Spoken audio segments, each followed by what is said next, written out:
जो आपको गलत रास्ते पर लेकर के जाए। और आजकल के बच्चों को माँ बाप की बात बहुत बुरी लगती है, पर फ्रेंड की बात अच्छी लगती है।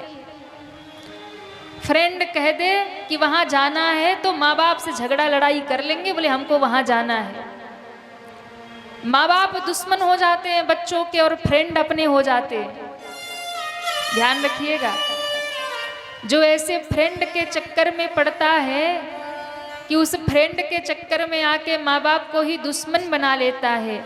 जो फ्रेंड आपको गलत मार्ग पर, दोस्त आपको गलत रास्ते पर लेकर के जाए और माँ बाप से आप झगड़ करके उसके साथ जा रहे हो, तो समझ लेना उस बच्चे का पतन निश्चित है, कोई बचा नहीं सकता उसको।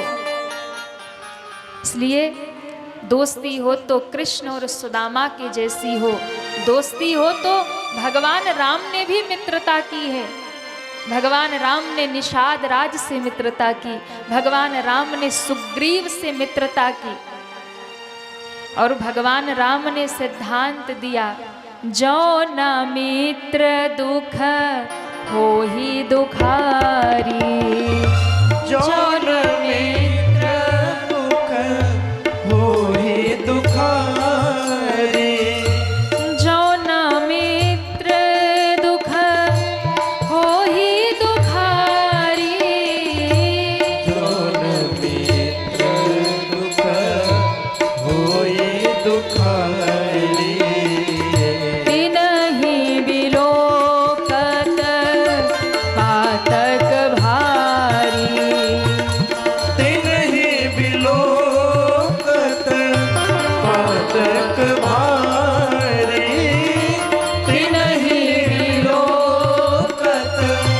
पातक भारी, तिनहि बिलोकत पातक भारी, पातक भारी, पातक भारी। भगवान राम ने कहा कि जो मित्र के दुख को देख करके दुखी नहीं होता, ऐसे मित्र को देखने मात्र से ही पाप लग जाता है। जो न मित्र दुख हो ही दुखारी, तिनहि बिलोकत पातक भारी। जो मित्र के दुख को देख करके दुखी नहीं होता, मित्र को पीड़ा में, कष्ट में, दुख में देख करके जिसका हृदय दुख से, पीड़ा से नहीं भरता, ऐसा मित्र बाबा भगवान कहते हैं उसे देखने मात्र से ही पाप लगता है। तो मित्रता कितनी पवित्र है, मित्रता कितनी सुंदर चीज है। मित्रता सबको करनी चाहिए, मित्र दोस्त सबको बनाना चाहिए।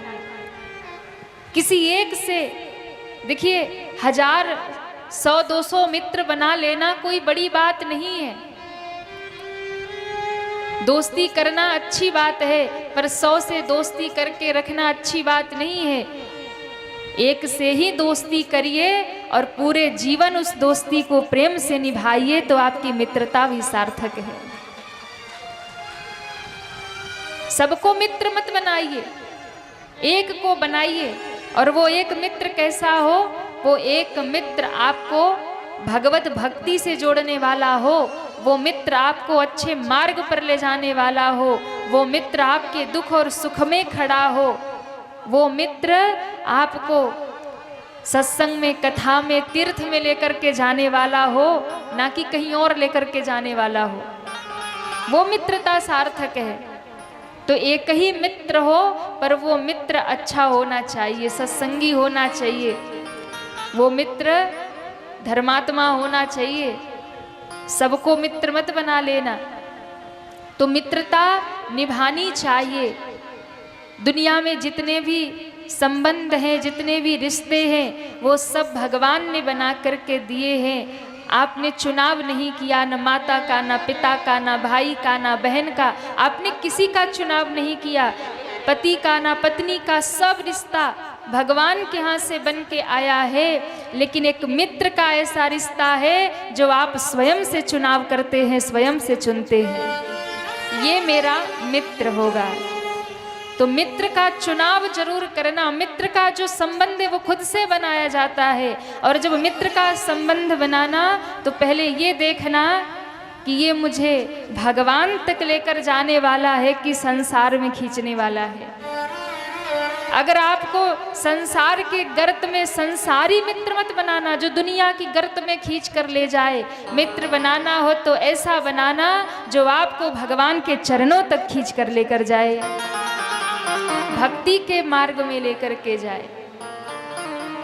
तो जो कथा आप सुन रहे भागवत की, दोस्ती हो, मित्रता हो, तो कृष्ण और सुदामा के जैसी कि तीनों लोक लुटा दिए मुट्ठी भर चावल के दाने पर।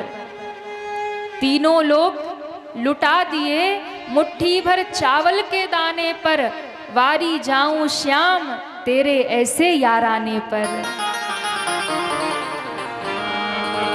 मित्रता कृष्ण सुदामा जैसी हो कि एक ने कुछ मांगा नहीं और दूसरे ने सब कुछ देकर के कभी जताया नहीं। सुदामा ने कभी मांगा नहीं और भगवान ने त्रैलोक का साम्राज्य देकर कभी जताया नहीं कि सुदामा तुझे मैंने इतना दिया। तो मित्र की परीक्षा कब होती है? विपत्ति के समय।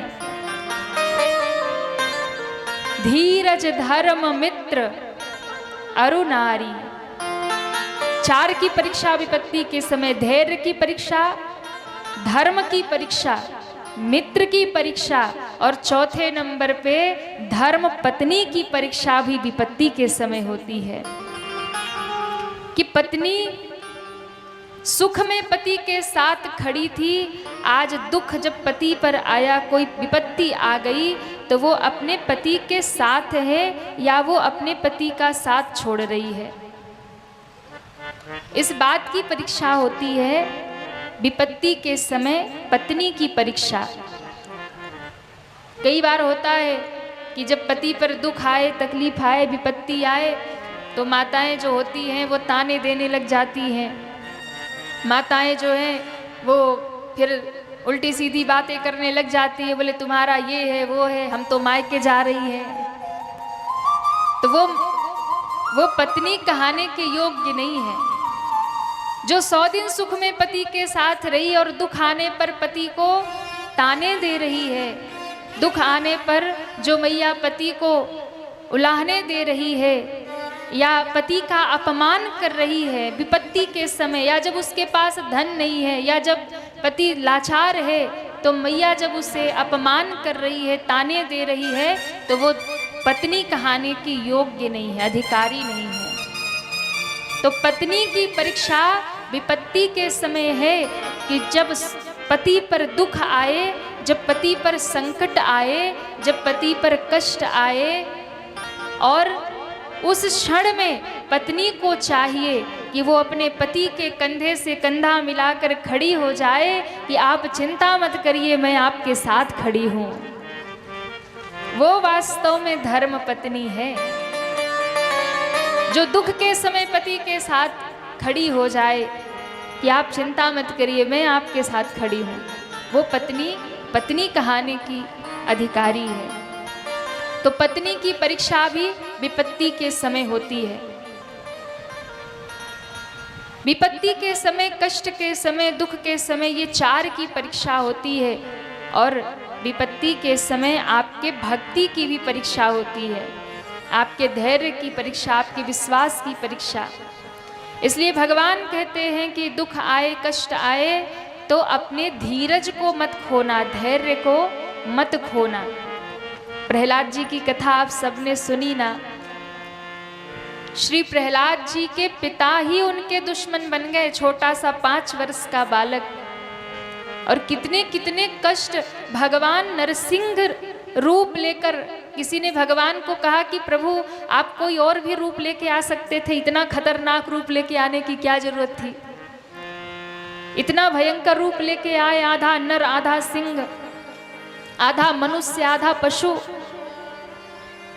भगवान नरसिंह रूप में इसलिए आए प्रहलाद को इतनी पीड़ा हुई, प्रहलाद को इतना कष्ट पिता के द्वारा जब मिला, तो मेरे भगवान का आक्रोश, क्रोध बढ़ गया। भगवान ने कहा कि जब मेरे भक्त को कोई सताता है, जब मेरे भक्त को कोई पीड़ा देता है, जब मेरे भक्त को कोई कष्ट देता है, तो फिर मैं अपना क्रोध प्रकट करता हूँ। भगवान कहते हैं कि मुझे कोई परेशानी नहीं है। कोई अगर मुझे 4 बातें सुना ले, कोई मुझे गाली सुना ले, सारे राक्षस भगवान को गाली सुनाते, भगवान मुस्कुराते हैं। भगवान कहते कोई बात नहीं, सुना लो। मीठे मीठे श्लोक स्तुति बहुत सुनता हूँ, भजन कीर्तन बहुत सुनता हूँ। अब ये असुर ना होते तो गाली सुनने को कहाँ मिलती। तो भगवान खुश होते। भगवान कहते कि मुझे चाहे कुछ कह लो, मुझे चाहे मेरा अपमान कर लो, मुझे अपना अपराध स्वीकार है। भगवान का अपराध जितना करना है कर लो, भगवान रुष्ट नहीं होंगे। लेकिन जब कोई उनके भक्त का अपमान करता है, जब कोई उनके भक्त को प्रताड़ित करता है, पीड़ा देता है, कष्ट देता है, तब भगवान उग्र रूप लेकर के अपने भक्त की रक्षा करते हैं और दुष्टों का संहार कर देते हैं। इसलिए भगवान नरसिंह बन करके आए और नरसिंह बन करके उसी की देहली का आसन बनाकर भगवान ने हिरण्यकश्यपु का वध किया और दुनिया को दिखाया कि मैं अपने भक्त के लिए कोई भी रूप बना सकता हूँ। मुझे भयंकर भी रूप लेना पड़े तो मैं ले लेता हूँ, मुझे आधा सिंह भी बनना पड़े तो मैं बन जाता हूँ, पर अपने भक्त की हर हाल में मैं रक्षा करता हूँ। इसलिए भगवान का जो सिद्धांत है वो थोड़ा अलग है। भक्त के कष्ट, भक्त की पीड़ा को भगवान, और तब से देखिए देहली पर, आपके घर की जो देहली है ना, आपके घर का जो मेन गेट का द्वार है देहली, वो देहली क्या है? नरसिंह भगवान का आसन है। नरसिंह भगवान सबसे पहले जब प्रकट हुए तो उसी देहली पर बैठे हिरण्यकश्यपु को लेके मारने के लिए। इसलिए हमारे जो पूर्वज थे ना, वो हमें कहते थे कि देहली पर कभी पैर मत रखना। देहली की पूजा की जाती है, देहली को बहुत पूज्य माना जाता है। क्यों? जब हम लोग छोटे छोटे थे ना, तो कभी ऐसे खेलते हुए हम लोग देहली पे खड़े हो जाते थे या बैठ जाते थे।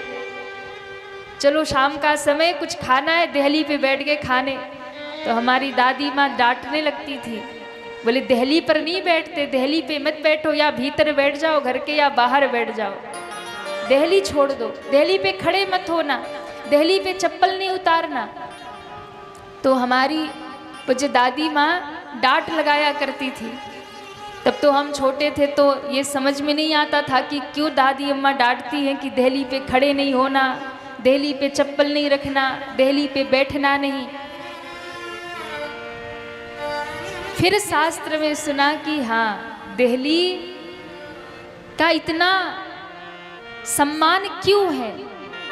ध्यान दीजिएगा, दहलीज को नरसिंह भगवान का स्वरूप माना जाता है, देहली को भगवान नरसिंह का आसन माना जाता है। इसलिए जो भी देहली पर चप्पल उतारते हैं, जूते चप्पल पहन करके पार करते हैं, जूते चप्पल पहन करके देहली पे चढ़ जाते हैं, देहली पर बैठ जाते हैं, वहाँ की पवित्रता समाप्त हो जाती है, उस घर से देव स्थान चला जाता है, क्योंकि वो नरसिंह भगवान का आसन है। यदि आप जीवन में संपत्ति चाहते हैं, यदि आप अपने घर में लक्ष्मी की कृपा चाहते हैं, अपने घर के पीड़ा कष्ट से छुटकारा चाहते हैं, तो हर रविवार को या फिर रोहिणी नक्षत्र हो या फिर पूर्णिमा हो या फिर कोई ऐसा उत्सव हो जैसे जन्माष्टमी हो, रामनवमी हो, ऐसे सुंदर भगवान के जो उत्सव हों, रविवार हो, रोहिणी नक्षत्र हो या फिर पूर्णिमा हो, तो ऐसे या फिर एकादशी हो, ऐसे दिन में आप क्या करें, अपने देहली पर गाय के गोबर से हल्का लेप बनाएं। वैसे तो आजकल तो लोग पत्थर मार्बल आदि सब लगवा देते हैं, पर कोई बात नहीं, हल्का सा गोबर लेप लो, ज़्यादा नहीं तो थोड़ा ही। गंगा जल से पवित्र करके शुद्ध करके गाय के गोबर, गौ माता के गोबर से हल्का लेप कर लो। और फिर अगर नहीं संभव है या शहरों में कहीं रहते हैं नहीं मिल रहा गोबर, तो आप गंगा जल से ही देहली को आप निर्मल कर लो। और उस देहली को निर्मल करके आप छोटा सा वहाँ चौक बना लीजिए, और छोटा सा चौक बना करके अपने देहली पर घी का दीपक जलाइए। अपने देहली पर घी का दीपक जलाइए, देहली का पूजन करिए, धूप जलाइए। और यदि आपने देहली का पूजन कर लिया इन तिथियों में, तो भगवान नरसिंह के नाम से, मैया लक्ष्मी के नाम से दीप जला दिया, तो आपके घर में क्रोध की समाप्ति हो जाएगी, आपके घर में पीड़ा की समाप्ति हो जाएगी, आपके घर में दुख की समाप्ति हो जाएगी, और आपके घर में लक्ष्मी का निवास हो जाएगा। ये देहली का महत्व है। और एक बात, जब आप घर से निकलते हैं ना, घर से जब आप कहीं यात्रा पे जा रहे हैं, किसी अच्छे काम के लिए जा रहे हैं, और आपको यदि रास्ते में भय लगता है कि कहीं एक्सीडेंट ना हो जाए, कहीं कोई दुर्घटना ना हो जाए, ऐसी यदि आपको अकाल मृत्यु का भय यदि सताता हो, आपको यदि भय सता रहा हो कि कहीं कोई दुर्घटना ना हो, हम बाहर जा रहे हैं कहीं एक्सीडेंट ना हो जाए, कहीं कुछ हो ना जाए, अगर ऐसा आपको भय मन में रहता हो, यात्रा में जाते समय आपके मन में यदि ऐसा डर रहता हो, तो आप जब भी अपने घर से यात्रा के लिए निकले, जब भी आप देहली पार करें, तो एक बार अपने देहली का स्पर्श करके उस देहली को प्रणाम करें, नरसिंह भगवान को प्रणाम करें। और यदि आप नरसिंह भगवान को प्रणाम करके, देहली को प्रणाम करके जाएंगे, तो यात्रा में हर समय भगवान नरसिंह आपकी रक्षा करते रहेंगे, अकाल मृत्यु से आपको बचाते रहेंगे। नरसिंह भगवान आपकी सुरक्षा करेंगे, आपकी रक्षा करेंगे, कोई घटना दुर्घटना आपके साथ घटित नहीं होगी। नरसिंह भगवान बड़े रक्षक हैं भक्तों के। अपने भगवान नरसिंह को अपने भक्त बड़े प्रिय हैं, इसलिए नरसिंह भगवान का आशीर्वाद लेकर पूर्व काल में माताएं जब देहली पार करती थी, कहीं मायके जाती थी तो देहली को प्रणाम करके जाती, आती तो देहली को स्पर्श करके ही घर में आती। तो ये देहली का क्या महत्व है, यही हमारे शास्त्रों में बताया कि ये देहली का यही महत्व है। यदि आप अपनी रक्षा सुरक्षा चाहते हैं, तो घर से जाते समय और घर में आते समय अपने देहली को स्पर्श करके प्रणाम करिए, क्योंकि वो नरसिंह भगवान का आसन है, वहाँ नरसिंह भगवान विराजते हैं। यदि उनको स्पर्श करके प्रणाम करके आप कहीं भी आएंगे जाएंगे, तो नरसिंह भगवान सदैव आपकी रक्षा करते ही रहेंगे। और हो सके तो नित्य अपनी देहली पर प्रातः देहली को साफ सुथरा करके, वैसे तो नित्य ही द्वार साफ करना चाहिए, और अपने द्वार पे दीप रखिए, देहली पर संध्या के समय दीप रखिए। इससे माता लक्ष्मी अत्यंत प्रसन्न होती हैं, भगवान नरसिंह की भी कृपा आपको प्राप्त होती है। हर प्रकार से आपके घर की रक्षा नरसिंह भगवान करते हैं। तो ये हमारे शास्त्रों में महत्व है हर चीज का, भगवान अपने भक्त की रक्षा करते हैं। ब्रजवासियों की भगवान ने जब रक्षा करी ना, तो कहते हैं एक दिन नंद बाबा एकादशी का व्रत करते हैं, आधी रात को लगा कि भोर हो गई है, यमुना में स्नान करने